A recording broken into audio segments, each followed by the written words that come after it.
J'arrête là. Juste peut-être pour terminer sur ce tournage de clip, parce que je ne sais pas si vous avez eu l'occasion ou pas de voir l'audition d'ailleurs de Monsieur le maire qu'on a entendu ici, puisque il a qualifié les propos d'Hugo Loris de surréalistes et très surprenants, ce qui aurait poussé la FFF à ne pas diffuser le clip. Selon Monsieur le maire, Hugo Loris aurait répondu que certaines insultes homophobes répandues dans les tribunes appartenaient au langage du foot. Avez-vous eu connaissance de ces propos? Comment les avez-vous accueillis? Et est-ce que finalement, justement, ce clip n'a pas été diffusé, justement? Pas du tout. Sincèrement. J'ai pas le contenu des. Je gère pas cette, cette partie-là, le pourquoi du comment. Donc, et je veux pas fuir votre question. Euh, je connais bien Hugo Loris avec évidemment ses qualités, ses énormes qualités de gardien de but et l'humain qu'il est avec une famille, une belle famille, avec des valeurs. Et voilà, après, je ne sais pas ce qu'il a pu dire, c'est toujours ce qu'on vous rapporte, forcément. Euh, Comme je vous l'ai dit sur l'une des premières réponses,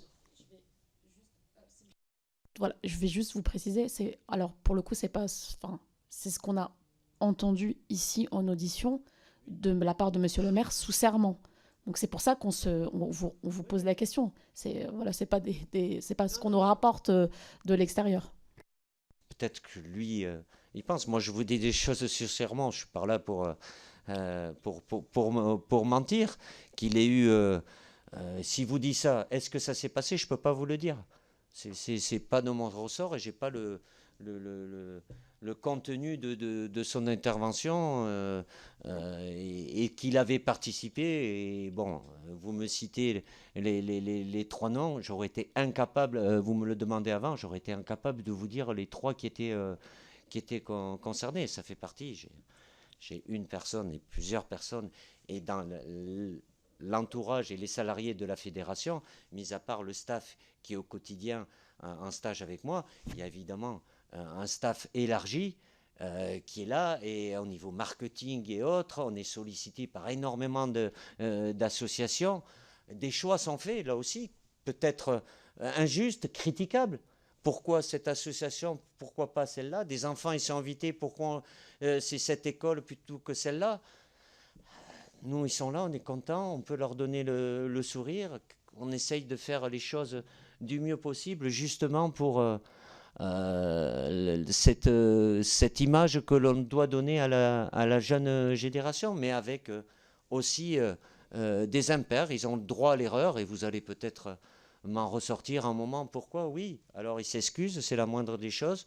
Je fais en sorte après de pouvoir en discuter avec eux. C'est pour ça, il y a une grande, moi je fais une grande différence entre vouloir être et tout faire pour être de bons exemples et être exemplaire. Moi, le terme exemplaire, je ne je peux pas l'utiliser dans mon vocabulaire parce que quelqu'un qui est exemplaire et qui fait tout parfaitement et qui n'a pas fait la moindre erreur dans sa vie, si vous en connaissez une personne, vous me la présentez.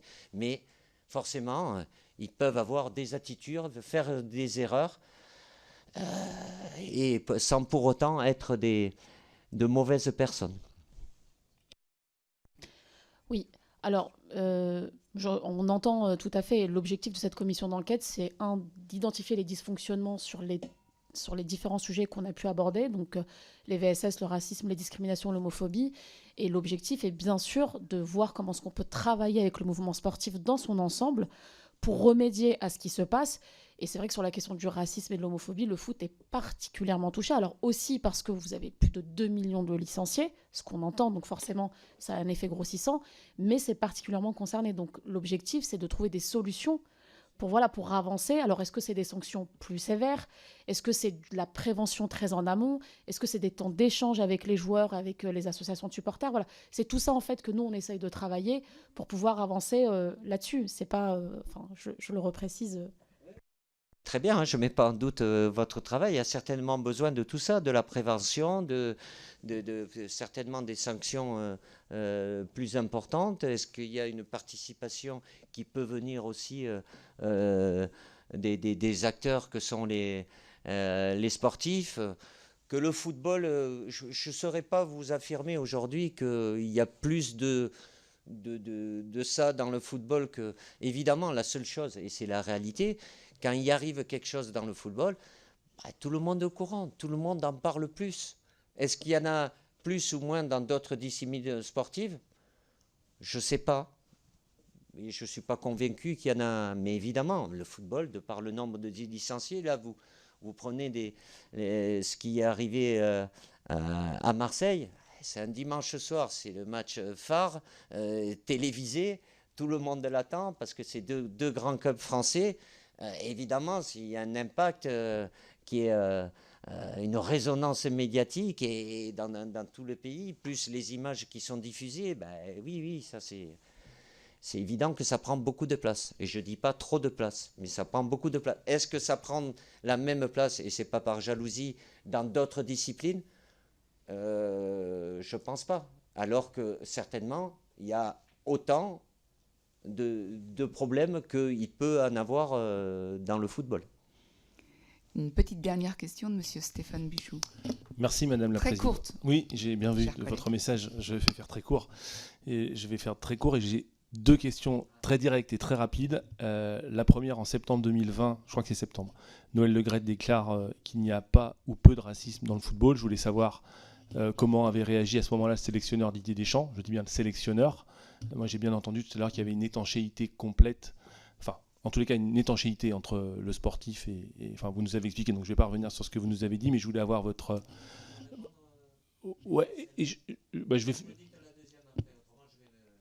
Ouais, c'est juste, c'est les présidentes qui décident un peu de fonctionnement, mais on peut faire comme ça, moi je veux bien. Ok, on y va. Allez-y.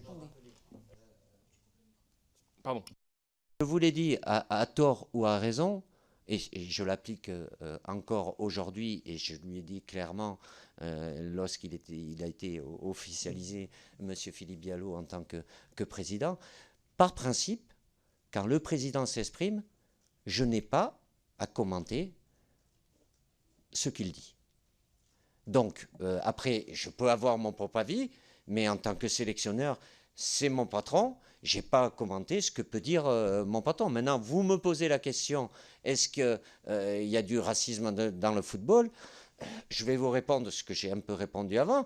Pourquoi il n'y en aurait pas? Je ne vais pas vous l'affirmer aujourd'hui, puisque le sport, comme je vous l'ai dit, on y retrouve tout ce qu'on peut retrouver dans la société. Donc, évidemment qu'il y en a trop, certainement trop, ne serait-ce qu'un incident, c'est un incident de trop. Mais par principe, je n'ai pas à commenter les sorties médiatiques de mon supérieur hiérarchique, parce que c'est pas, j'estime que c'est pas mon rôle. Ok. Bien pris. Je vous posais aussi cette question parce que tout à l'heure vous avez dit que vous vous concentriez à juste titre sur le sportif, et encore une fois bravo pour tous les résultats que vous avez obtenus, et que je pense moi que les déclarations de ce type peuvent évidemment avoir un impact sur les performances sportives de ceux qui ont été concernés par ce type d'acte.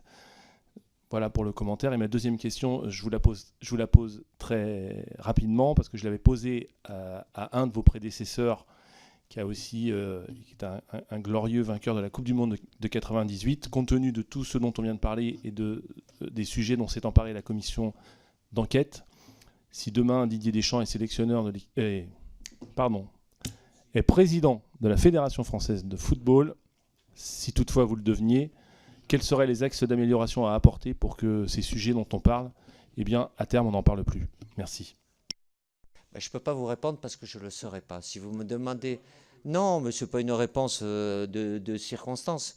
Moi, voilà, j'ai cette fonction, je suis épanoui parce que j'ai eu l'opportunité de faire de ma passion mon métier. J'estime, et j'ai jamais pensé que c'était un travail, mais avoir un rôle autre que celui qui est proche du terrain, d'être président et d'avoir, excusez-moi l'expression, même s'il est de circonstance ici, avoir un rôle quand même politique, c'est pas du tout dans mes envies, mes désirs et ma compétence. Mais évidemment, et c'est pas, je vous dis pas ça par rapport à la relation que j'ai pu avoir et que malgré tout, même si elle est moins fréquente, j'ai toujours avec mon ex-président, M.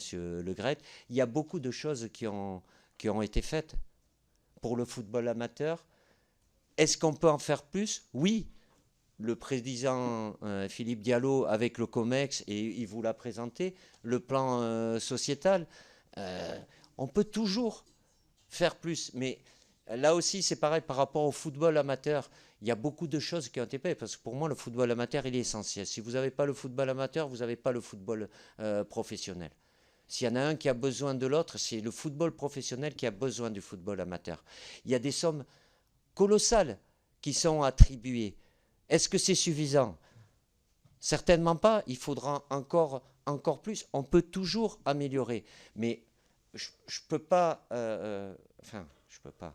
Je voudrais pas entendre que rien n'a été fait. Il y a des choses qui ont été faites, peut-être mal faites, qui auraient pu être faites différemment.